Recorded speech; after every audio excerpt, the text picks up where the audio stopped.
மாண்புமிகு நீர்வளத்துறை அமைச்சர் திரு துரைமுருகன் அவர்கள் சிறப்பு அழைப்பாளராக கலந்து கொண்டு ராணிப்பேட்டையை அடுத்த வாலாஜா ஊராட்சி ஒன்றிய மற்றும் காட்பாடி சட்டமன்ற தொகுதிக்குட்பட்ட கொண்டகுப்பம் ஊராட்சி, மருதம்பாக்கம் ஊராட்சி, கிருஷ்ணாபுரம் கிராமம் மற்றும் முகுந்தராயபுரம் ஊராட்சி, நெல்லிக்குப்பம் கிராமம், அக்ராவரம் கிராமம் உள்ளிட்ட பல்வேறு பகுதிகளில் அரசு சார்பில் 2,04,00,000 ரூபாய் மதிப்பீட்டில் கட்டி முடிக்கப்பட்டு நிறைவுற்ற பணிகளை மக்கள் பயன்பாட்டிற்கு திறந்து வைத்தார். ராணிப்பேட்டையை அடுத்த கொண்டகுப்பம் ஊராட்சி பகுதியில் 57,25,000 ரூபாய் மதிப்பீட்டில் புதிய மேல்நீர் தேக்க தொட்டி மற்றும் புதிய துணை சுகாதார நிலைய கட்டிடம் திறந்து வைக்கப்பட்டது. மருதம்பாக்கம் ஊராட்சி கிருஷ்ணாபுரம் கிராமத்தில் 11,00,000 ரூபாய் மதிப்பீட்டில் கட்டப்பட்டுள்ள புதிய பேருந்து நிறுத்த கட்டிடம் திறந்து வைக்கப்பட்டது.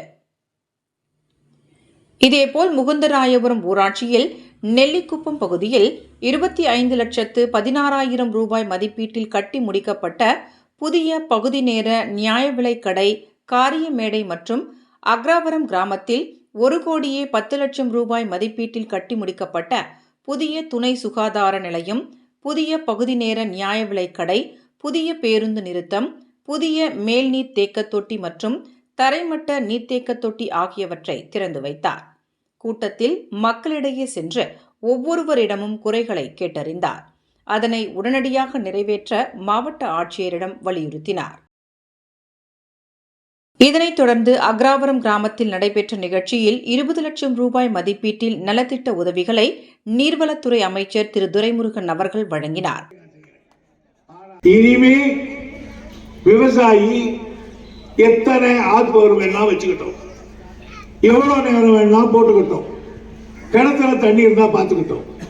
ஆகையினால் அவன் 10வது சோர் போட்டாலும் சரி, 5வது சோர் போட்டாலும் சரி, 25வது சோர் போட்டாலும் சரி, அது அவன் பாடு, தண்ணி இருந்தா ஓட்டிக்கிட்டோம். இனிமேல் எத்தனை ஆயிரங்கள் யூனிட் அவன் செலவு பண்ணாலும் இனிமேல் 1 ரூபாயும் கட்ட தேவையில்லை அப்படின்னு உத்தரவு போட்டிருந்தார். அந்த உத்தரவை நான் போட்டேன்னா உடனே போடல, என் அதிகாரி விட்டு உத்தரவு எழுதி கொண்டாங்க. எழுதி கொண்டு வச்சா பேனா எடுத்து போட போறேன், என் கண்ணில் இருந்து பல தண்ணி கொட்டுச்சு. ஓடி வந்து கையை பிடிச்சிக்கிட்ட அதிகாரி, ஐயா அழறீங்களே. நான் சொன்னேன், இது பார்த்தா இது பேப்பர், இதை நான் ஓட போறேன், ஆனால் ஏன் என் கண்ணில் தண்ணி வந்து தெரியுமா?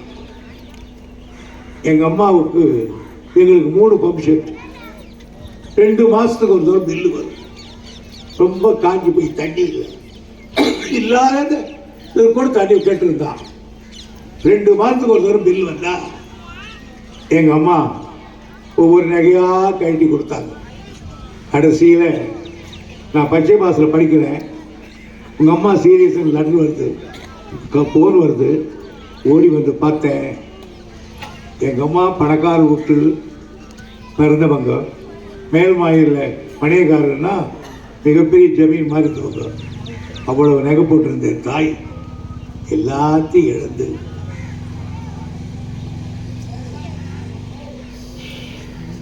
மூக்கில் காதில் எல்லாத்திலையும் தொடப்பு குச்சியோடு செத்து போனான்.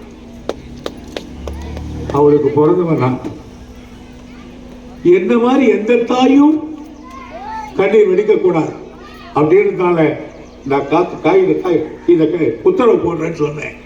அந்த உத்தரவு தான் இன்னைக்கு வரல நீங்க எல்லாம் இலவச மின்சாரத்தை ஓட்டிக்கிட்டு இருக்கு. துறைமுருகன் இல்லைன்னா நீங்க அதுக்கு இல்லை. ஆக அப்படி பல கதைகளை செய்துகிட்டு இருக்கோம், இடையில படிப்பட்ட வேலைகளை செய்யறோம். ஆக எனக்கு இருக்கிற வேலைகள்ல கட்சியில நான் பொது செயலாளர், கட்சி வேலை பார்க்கணும், இந்த வேலை பார்க்கணும். நான் தான் சொன்னேன், உங்ககிட்ட ஒரு அம்மா மாதிரி 4 மணி நேரம் கூட தூங்க முடியல என்னால, அவ்வளவு வேலை செய்துகிட்டு இருக்கேன். இப்போ தம்பி குமார் சொல்றாரு என்கிட்ட, ஒரு டிரைனேஜ், அதாவது தண்ணி வெள்ளம் வந்து புகுது போது அடிச்சுக்கிட்டு போயிடுது, இதனால மாற்றி அமைக்கணும்னு சொன்னார்.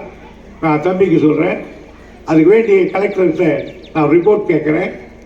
நான் 3ஆம் தேதி 4ஆம் தேதி மறுபடியும் காட்பாடிக்கு வருவேன். அன்னைக்குப்பா நானும் நேரில் வர்றேன். இன்னொரு அதிகாரிகளை கூட்டிக் கொண்டு வந்து நான் பார்த்து அதுக்கு உடனடியாக செய்கிறேன் என்ற உறுதியை நான் கொடுக்கிறேன். இந்நிகழ்ச்சிகளில் அரக்கோணம் நாடாளுமன்ற உறுப்பினர் டாக்டர் எஸ் ஜெகத் ரட்சகன், அணைக்கட்டு தொகுதி சட்டமன்ற உறுப்பினர் நந்தகுமார், ராணிப்பேட்டை மாவட்ட ஆட்சித்தலைவர் சந்திரகலா, முகுந்தராயபுரம் ஊராட்சி மன்ற தலைவர் AK முருகன் உள்ளிட்ட பலர் கலந்து கொண்டனர்.